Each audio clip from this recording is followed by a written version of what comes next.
तो बच्चों, आज हम लोग पढ़ेंगे बीगल का सफर और डार्विन का अनुभव। इसमें बच्चों बीगल जहाज का नाम है। अब डार्विन के अनुभव को जानने से पहले 2 मिनट हम डार्विन के बारे में जान लेते हैं। तो डार्विन का पूरा नाम चार्ल्स रॉबर्ट डार्विन था।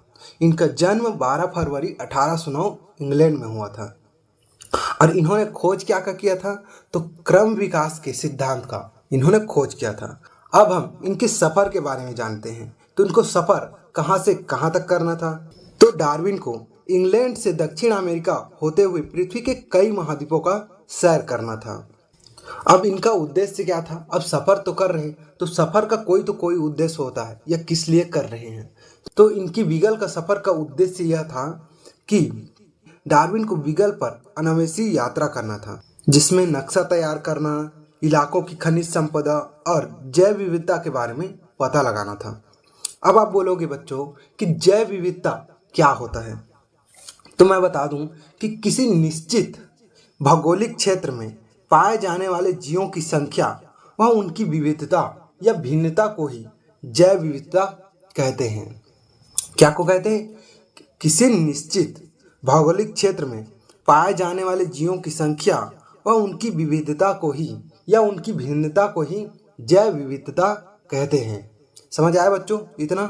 अब आप पूछोगे कि सर इनको इस सफर में कितना से कितना दिन लगा या कितना समय लगा। तो बच्चों इनका सफर 27 दिसंबर 1831 में शुरू होकर 2 अक्टूबर 1836 में खत्म हुआ था। मतलब लगभग इनकी यात्रा को 5 साल लग गया था।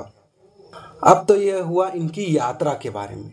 अब जान लेते हैं कि डार्विन ने वहाँ पर अवलोकन क्या किया, मतलब डार्विन के अवलोकन। तो यहाँ पर बच्चों आप लिख सकते हो कि डार्विन ने निम्नलिखित अवलोकन किए। तो फर्स्ट आता है, तो डार्विन ने समुद्र के पानी के नमूनों का अध्ययन किया। तो उन्हें क्या पता चला? खाने व खाए जाने की अद्भुत खाद्य श्रृंखला पता दिखाई दिया। क्या? उन्हें खाने व खाए जाने की अद्भुत खाद्य श्रृंखला दिखाई दिया। दूसरा नंबर पर है, दक्षिण अमेरिका के जंगलों व पहाड़ों पर तरह तरह के जीवों के बीज दिखाई दिए। और तीसरा नंबर पर है बच्चों, उष्णकटिबंधीय जंगलों के कई विविध प्रकार के प्राणियों और उनके आवास के बारे में अवलोकन किया। चौथा नंबर पर है, रेतीले समुद्री किनारों के स्थान पर ऊंचे चट्टानों से घिरे समुद्री किनारों का अवलोकन से डार्विन यह अनुमान लगा पाए निरंतर चलने वाली प्रक्रियाओं से पृथ्वी की सतह पर परिवर्तन आ सकता है। अब इसमें 5वें नंबर पर है, विशालकाय विलुप्त स्तनधारी सरीसृपों इत्यादि जीवाश्मों से उन्हें यह पता चला कि पूर्व के जीवों और वर्तमान के जीवों में भिन्नताओं के साथ साथ समानताएं भी था। अब हमारे डार्विन भाई साहब गालापागोस के द्वीप समूह में चले गए। गालापागोस टापुओं के इस समूह में छोटे बड़े कई टापू थे जो ज्वालामुखी के लावा से बने थे। क्या से बने थे? ज्वालामुखी के लावा से बने थे। इसमें कैक्टस तथा अन्य पौधे, छिपकली, पक्षी, वर्मी आदि का डार्विन ने अध्ययन किया, जिसमें गोहेटा जैसा जीव 60 से 100 सेंटीमीटर का था। हंस जैसा बूबी नामक जीव 70 से 90 सेंटीमीटर का था। कैक्टस 600 से 700 सेंटीमीटर का था। फिंच 10 से 20 सेंटीमीटर का था।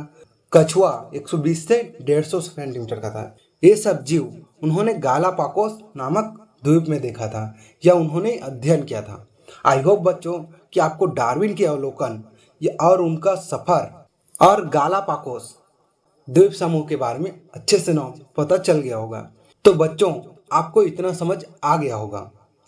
आई होप कि आपको इतना समझ आ गया होगा। आज के लिए इतना ही। मिलते हैं नेक्स्ट वीडियो में और उसमें भी 2 टॉपिक कवर करेंगे।